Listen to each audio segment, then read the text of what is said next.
ஒண்ணுமே இல்லாம தராவிக்கு பின்னாடி சகர் வரையும் சும்மா முழிச்சிருக்கிறது. ஒரு இபாதத்தாக முடித்திருந்தா வேற, மார்க்க விஷயம் பேசப்பட்டு கொண்டிருந்தால் வேற.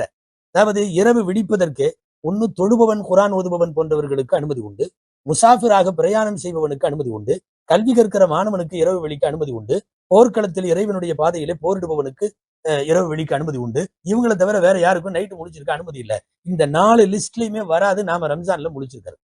இரவு முழுக்க மார்க்கத்திற்கு புறம்பான வகையில் வெறும் இரவு விழித்தல். கேட்டா ரம்ஜான்ல நைட்டு தூங்குறது இல்ல, பிரயோஜனமாக கழிந்தால் அது வேறு.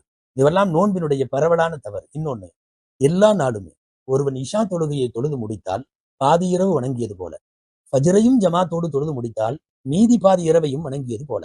ஆனா இங்க என்னன்னா, புனித ரமதானிலே கூட இஷாவை ஜமாத்தோடு நிறைவேற்றுகிற நிறைய பேர் ஃபஜ்ரை ஜமாத்தோடு நிறைவேற்றுவதில்லை.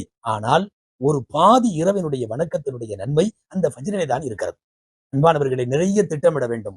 இபாதத்திற்கு நேரம் ஒதுக்குங்கள், திலாவத்துக்கு நேரம் ஒதுக்குங்கள், எளியோர்களுக்கு உதவ உங்கள் காசு பணங்களிலே இருந்து ஒரு தொகையை ஒதுக்குங்கள். எல்லாவற்றிற்கும் மேலாக வயிற்றுக்கு மட்டுமல்ல, என் உறுப்புகளெல்லாம் நோன்பு வைக்கும் என்று உறுதி எடுங்கள். நினைவில் இருக்கட்டும், இது நமக்கு கடைசி ரமதான் என்கிற சிந்தனையோடு நாம் அணுகினால் நிச்சயமாக வணக்க வழிபாடுகளின் மூலம் இறைவன் பாவங்கள் மன்னிக்கப்பட்ட புனித ரமதானை நமக்கு அடையச் செய்வான்.